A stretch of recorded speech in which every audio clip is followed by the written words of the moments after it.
падару модар ӯро ба зӯрӣ шавҳар дода истодааст. духтар мехоҳад аз мо шунавад ки чӣ кор кунад? падару модар ҳақ надорад ки духтара маҷбур ба шавҳар барорад ё бачара маҷбур зан тиҳад. падару модар ин ҳаққа надорад.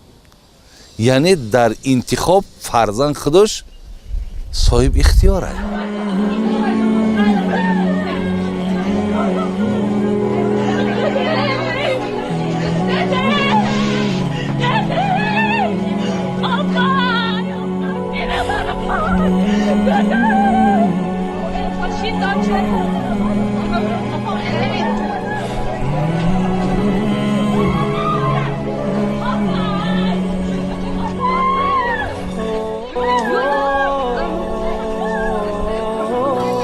падару модар ин ҳаққа надорад.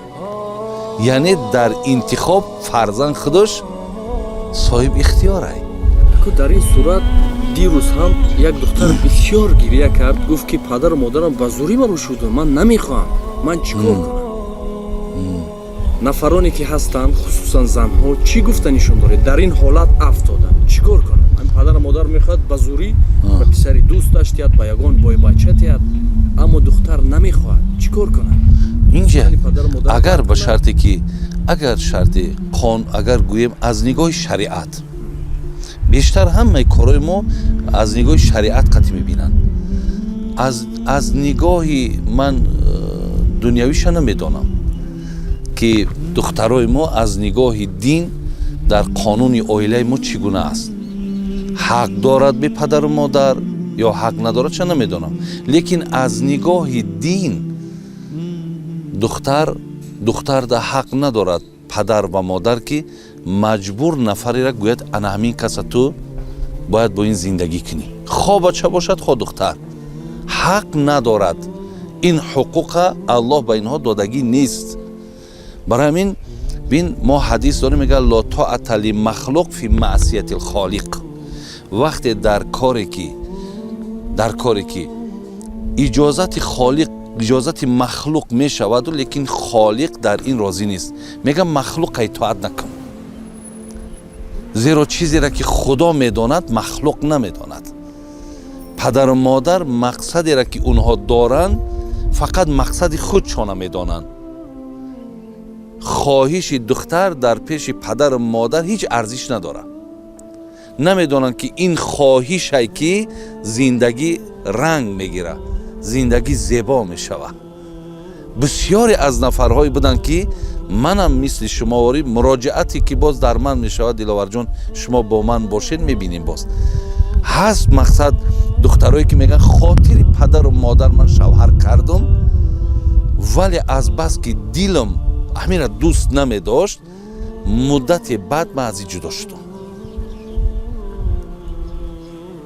дар ин сурат духтар чӣ кор кунад? ҳозир мисол ҳамон духтаро баромад шо дорад, ана падару модар ӯро ба зӯрӣ шавҳар дода истодааст. духтар мехоҳад аз мо шунавад ки чӣ кор кунам? гурезам, сухани падару модарро рад кунам? чунки аксар падару модар як вай дорад, хеле шавҳар кунад баъд нағз мешавад, шавҳар кунад одат мекунад. ҳамин духтар дар ҳамин ҳолат фаромад, чӣ кор кунад?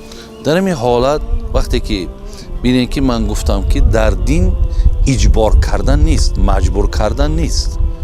яъне духтар ва писар донанд ки ин ҳукми дин нест ва коре ки падару модари ваям мекунад, ин кор хилофи гуфтаи худо расул аст. аз ин лиҳоз вақте чизе ки имкониятеро ки шариат ё худо ба ин духтар бача додааст, ин меҳрубонӣ аст, ин хайр аст. агар ҳамин духтар ҳамин меҳрубонию хайра агар қабул накунад, чӣ ҷабре ки пагоҳ мебинад худша маломат кунад. падару модар ҷои худша дорад. мо дар бораи падару модар ҳар ҷо ки шинем мардума мегӯем ин аз муқаддасотай, лекин падару модар бояд дар масъалаҳое ки худованд инҳоро мақсади имконията надодааст, инҳо ҳам бояд ки ҳеҷ вақт аз пеши худ коре накунанд. ва фарзанд ҳақ дорад ки бигӯяд падари модари дуо мекунӣ, оқо мекунӣ, пешум мекунӣ, ҳар чӣ мекунӣ ман ҳамин сухани тира қабул надорам. Агар ҳозир ҳамин духтар аз манам боша диловар, ин шариатай. Ман як нафареро ёфтам ки гуфти шумо ҳофизи Қуръонай. ҳама шароита дорад, лекин духтари ман вай қабул надорад. Бага падар ман қабул надорам. Ман ҳақ надорам ки бугум бачаме аз ҳамин рӯз эътиборан ту дига фарзанди ман нисти. Агарчи ана ҳамин чиз гӯем миёни фарзандои моро шикастяги ана ҳамин аст ки шир ман намебахшимад. Шир ман намебахшимад. ту ақл надорӣ. Ин хел гуфтан дар кор нест. дар ҳамин сурат духтар ҳақ дорад, дин иҷозат медиҳад ки ба падару модар дурӯғ гӯяд, масалан тарсонад. яке аз рӯяш мисол гуд ки агар диҳед ман мегурезам, агар диҳед худкушӣ мекунам, ё агар диҳед ягон тарсонад, аммо ба ин ният, яъне фақат барои тарсондан иҷозат медиҳад. Иҷозат аст. Иҷозат аст ки бин дурӯғ агарчи дар шариат гуноҳай, вале боз ҳам бинин мегӯяд барои ду одами малола ошти дарондан пеши диловар меяд. Як кас мегӯяд амин ҳоҷи Мирзо ҳар чанде ки дар нисбати ту пурсидемуш фақат ай шумо васф кард, агарчи ҳоҷи Мирзо фақат тара сиёҳ кардагӣ буд. ё меоянд мегӯянд ҳамин диловар не ки фақат ай шумо мақсад васф кард, агарчи диловар моро сиёҳ кардагӣ, лекин барои ҳамоҳанг шудан, барои дӯст шудан ман ҳамин суханҳоро дар байн гуфтан мегирам, то ки байни мо дӯстӣ шавад. бин шариат дурӯғ мегӯм, лекин дурустай мегӯям, бугӯ дурӯға, то инҳо мақсад хубӣ шавад. Барои хубӣ шудани ана ҳамин ҳолат ҳам ки ман духтар гӯяд ки падар азият накаш, ман ба худам дорам як нафареро ки ман бояд бо ҳамӯ хонадор шам. ҳозир аз ин кортон даст кашен, баъду маслиҳата мекунем. ё гуфти шумо мақсад ман агар ҳамин корро шумо кунин ба фалон корро даст мезанам.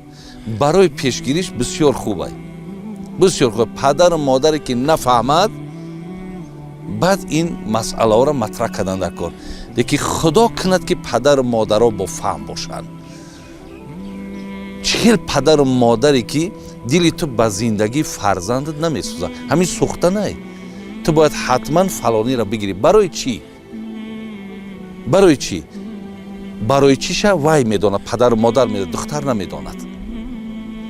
аз ҳамин лиҳоз манам мақсад хоҳарора, додарора ман таъкид карда будам қабланам, шояд хай садои манам ба ҳама гӯш нараса, лекин дар инҷа ихтиёр дорам. ихтиёр, лекин ихтиёрам ба худаш, ҳамин демократиям ба худаш ҳад дорад. Демократия ин нест ки дигар ҳар чӣ хоҳӣ кардан гир. ин нест ки ман мисол ихтиёр дорам гуфта касеро ки хоҳам гирифтан гирам. ваям дидан дар кор. Дар интихобам ман бояд донам. вақте ман духтарма касеро метиҳам, бояд донам ки вай кӣ аст. мепурсем ку ягон ҷо хондай бачам. хоб чӣ кораӣ? хона дорӣ? рай кор дорӣ? зиндагӣ дорӣ? ва як омӯхтан дар кор ку.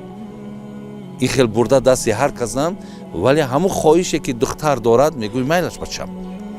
ку ман мешинем як ҷоя, меомӯземаш. агар ҳамун дуруст бошаву арзанда бошаву мувофиқ боша бачам, мо ҳам бо ту ҳамроҳ. инушам лекин дар инҷа дар кор.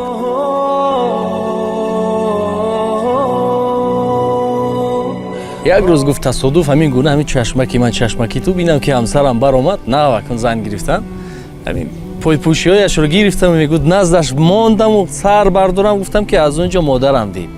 гуфт ки аллакай лох кард. оё ҳамин кирдор аз бачаат бинӣ бояд ту ғазабнок шай? кореро ки пайғамбар кардааст.